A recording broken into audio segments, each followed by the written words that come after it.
to my channel. If you're returning, what's up? And if you're new, thank you so much for clicking.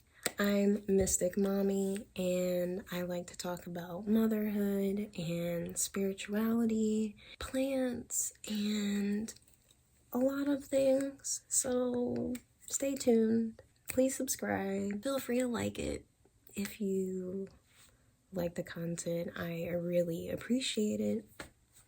Today I want to talk about everything that there is about breastfeeding. Let me just say that I was a breastfeeding mom. I breastfed both of my boys. I breastfed my first son for 6 months straight, exclusively, and then I breastfed my second son exclusively for 7 months. They were 14 months apart, so I pretty much was breastfeeding maybe like a year and a half straight. I don't know. I can't do the math. I was breastfeeding for a while. That's all you need to know. So I just wanted to share my experience, my thoughts, my advice, my tips, and just kind of tell you a little bit about it, because it's definitely something a lot of people are ignorant about. People might think that they know some things about it, but they have some misconceptions.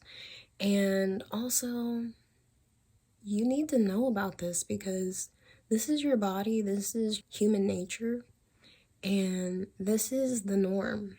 So I'm sorry if you think that bottle feeding is the norm.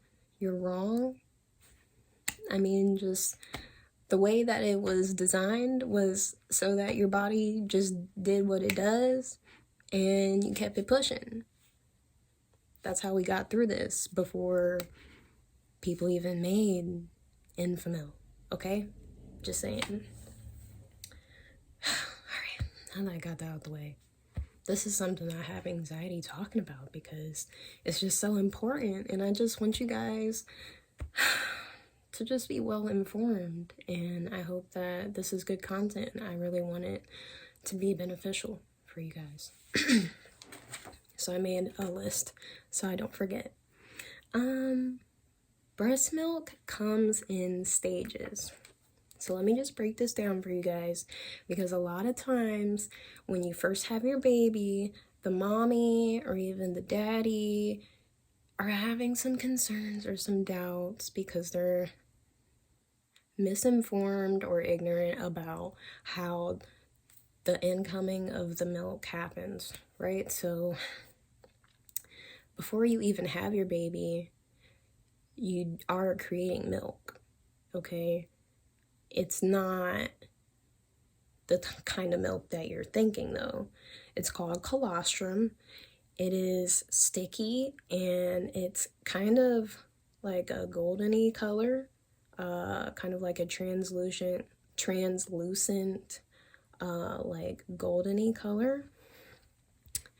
And colostrum is what comes out when you first have your baby, and it's not a lot that's coming out at a time. It comes out really slow. So your baby's gonna be needing to constantly be feeding. That's why when they're first born, you have to feed them every 2 to 3 hours, and it takes a while for each feeding because, for one, you got to do both boobs, and for two, it comes out slow. So you could be doing half an hour on this boob, 45 minutes on the other boob. You just spent over an hour feeding, and you got to do it again in 2 hours. So you're like, anyways, let me not get off track. So yeah, so you have colostrum at first for like the first couple days or something. And then you go home after they release you, and then you have transitional milk. So it becomes more white looking, it looks more normal, it's not going to be as thick, and this is like the in-between stage. And it might still have like kind of a yellowy color. So there's that. And all throughout this whole time, as you should be anyways, you should be breastfeeding like constantly. Like, feed that baby as much as you possibly can. Keep the baby awake. Keep nudging the baby's cheek. Make sure that they're actually getting something out and that they're continuously eating so that they're putting that weight back on. Because when you're in the hospital for those couple days, the baby's gonna lose, like, I don't know what the percentage is, but they're gonna lose a percentage of their birth weight. And they're gonna expect you to put back a little bit of that on before you leave the hospital, and then continue to be making sure your baby's gaining weight. It's really important, like, first thing off, when they're first born. So there's that. So anyway, so then you have transitional milk, and then eventually, I don't know if it takes like a week or two, but you're gonna end up noticing a transition from the transitional milk into your mature milk, which is gonna be white. It could have a slight bluish tint to it.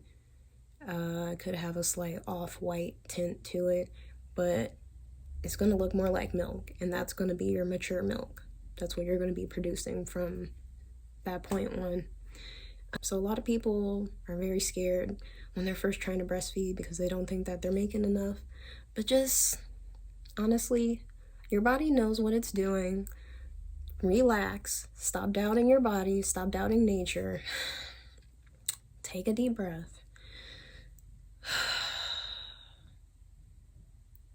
Ask for some confidence from the universe and just let nature do its thing. Feed your baby as often as you're supposed to, every 2 to 3 hours. And your baby should be good.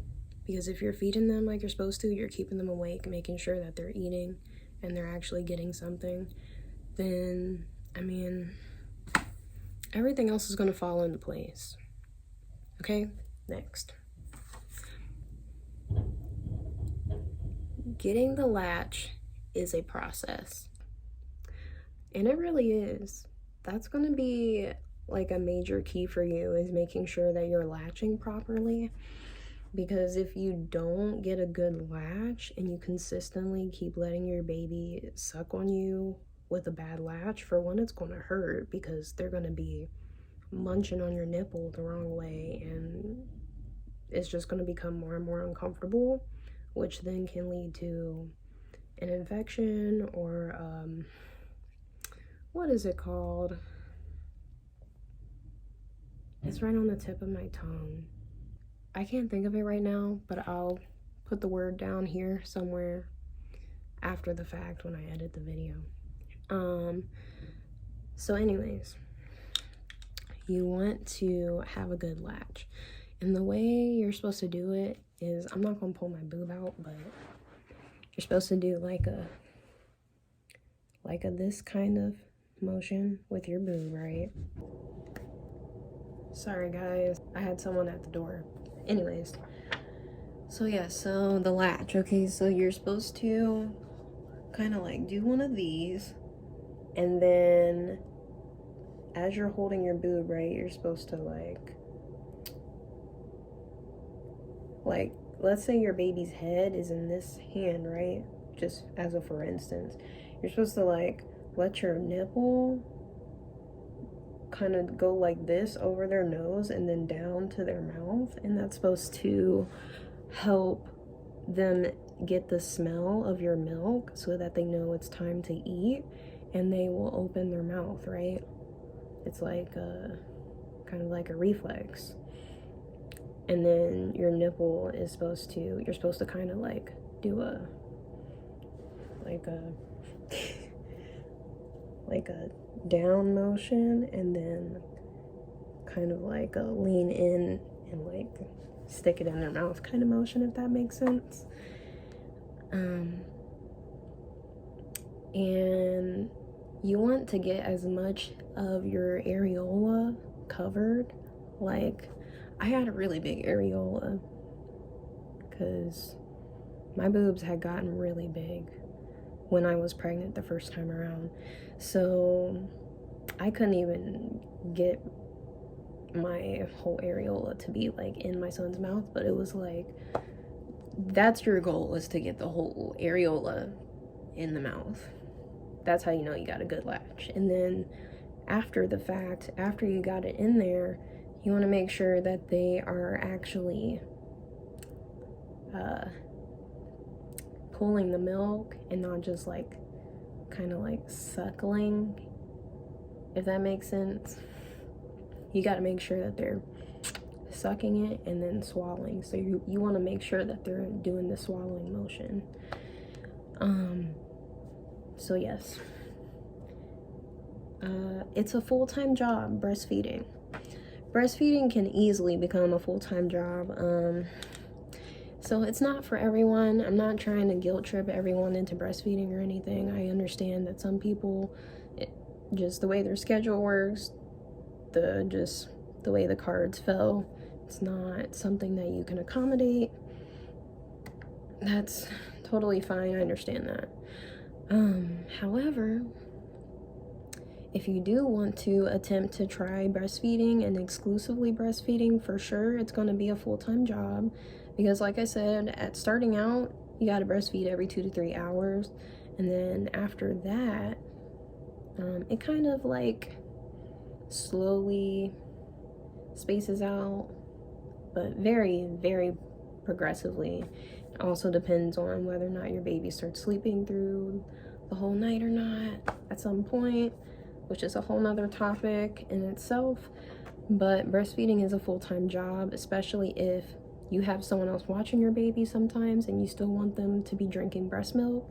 You will have to use a pump, so that means you're gonna have to be pumping when you're not breastfeeding, and that's just a lot of time dedicated to pumping milk out of your tits. I'm just gonna let you know it's a big commitment, but it is well worth it.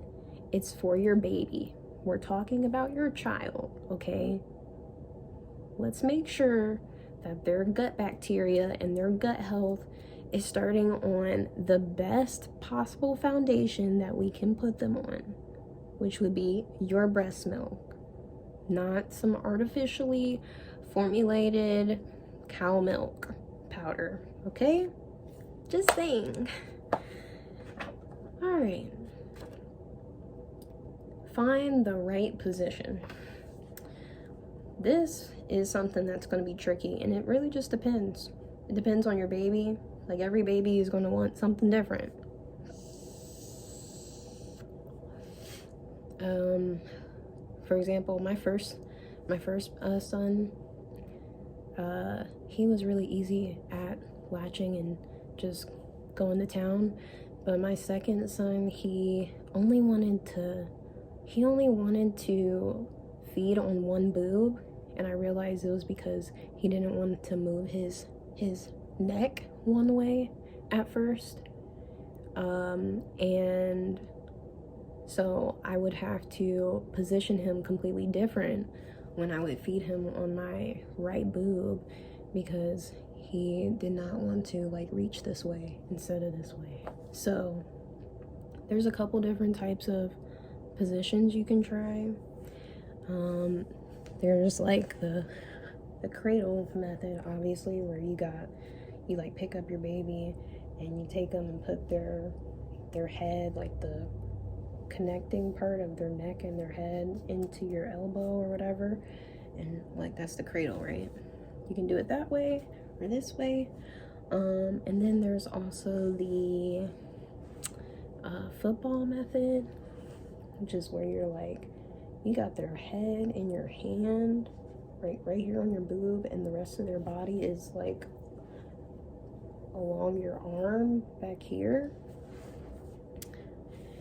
You can lay back and let your baby lay on you, like chest to chest, belly to belly, which is super comfortable when you're laying in your bed. I think there's one more position, but those are the main ones. So, for example, if you are wanting to do the cradle method both ways, like, you could do that, but let's say your baby didn't want to do it on this way, you would have to do the football method this way so that they're not, trying to turn their neck the opposite way. If you have that problem. You might not. Hopefully you don't. Those are the positions. You got to get them right. Usually there's a lactation consultant at the hospital if you're going to the hospital, and they show you all of these things. They're supposed to anyways. Get support. That leads right into my next point. Get support. Make sure you have access to a lactation consultant, especially if you're a first-time mother. Maybe you have what are they called? A midwife. Maybe you have a midwife. I think that they are trained in that. Or even a doula might be helpful. Really, all of the above is helpful to have. If you can have all of those roles being filled when you're having your baby, that would be great. But yeah, lactation consultant. Please reach out to a lactation consultant. If you can't afford one, there are lactation counselors, which are essentially like the same thing, but they didn't get like the big time certification for it. I actually thought about investing in a class or a course or program or whatever to get the lactation counselor like certification or title, because I wanted to pursue that, and I still do, because it is really something that I am passionate about, and I just think it's really important. And I just think breastfeeding is it's the most beautiful thing. It's literally the most beautiful thing in this world. So that's a whole nother story. Eat. You need to eat. So if you're going to breastfeed, you need to be eating, and you need to be eating good food, and you need to be drinking lots and lots of water. Pain. It's going to be uncomfortable. Even if you do have a good latch, it's still going to be a little uncomfortable here and there, trying to get your nipple out of the baby's mouth, which you're supposed to put your finger in the corner of their mouth to try and like pull out your nipple. But the interesting thing was my boyfriend's sister told me this. If you can make it the 6 weeks that it takes you to recover, if you can make it the 6 weeks breastfeeding, then and get past the pain, then it's not going to hurt anymore after the 6 weeks is up.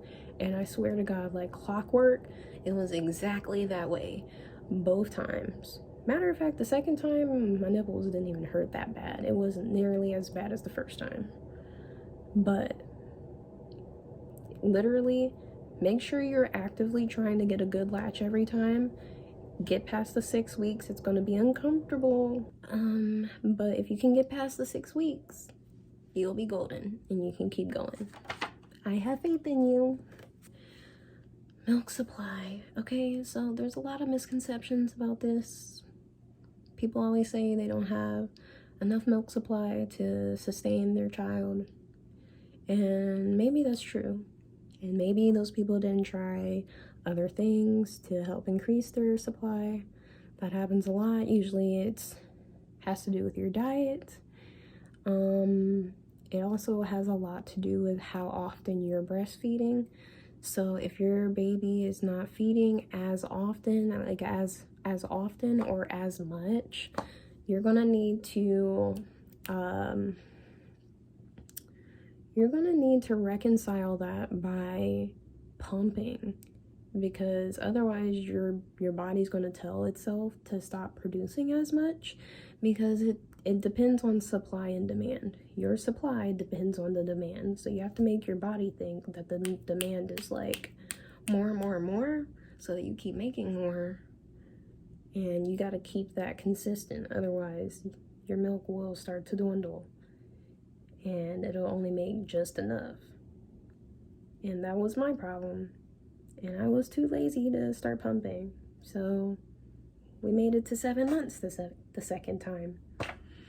And I did my best. I really did. I had a lot of stuff going on and I hung in there. And I think I did a really good job. And I'm happy about it. So yeah. And my kids are the healthiest kids I know. They literally hardly ever get sick, maybe once or twice a year. And if they are sick, it only lasts for maybe a day or two. And they take the vitamins and minerals every day. And they eat their fruit. And they're just happy and healthy kids. And they're super smart. So you can take my word for it. Or you cannot. It's fine. So yes. That's all I had to say about milk supply. There are some supplements and teas and different things that you can try taking to help boost your supply, but a lot of them are myths. Or a lot of them are just hard to do. Like, for example, there's a mother's milk tea, which I love the taste of it. Don't get me wrong. I used to drink it every day, but you're supposed to drink it like 3 or 4 times a day, supposedly, to like see the results. I could not, like, I just don't have the time. I didn't have the time, and I wasn't gonna do it. So I was doing it once a day. Didn't really see any results, but I didn't take it the way I was supposed to. So you can try that stuff if you want. I can't say here or there if it works. Leaking. You're gonna leak. You need some nursing pads for sure. You're gonna need those in your bra. And you're gonna need nursing bras. And yeah, pretty much every time your baby cries, you're just gonna start leaking. It's gonna feel like your nipples will start feeling tingly, and then they'll just start flowing. You won't be able to control it. It's fun being a mother. I hope you got something from this, and I hope it was helpful. And I thank you so much for your time today. And come again. Peace.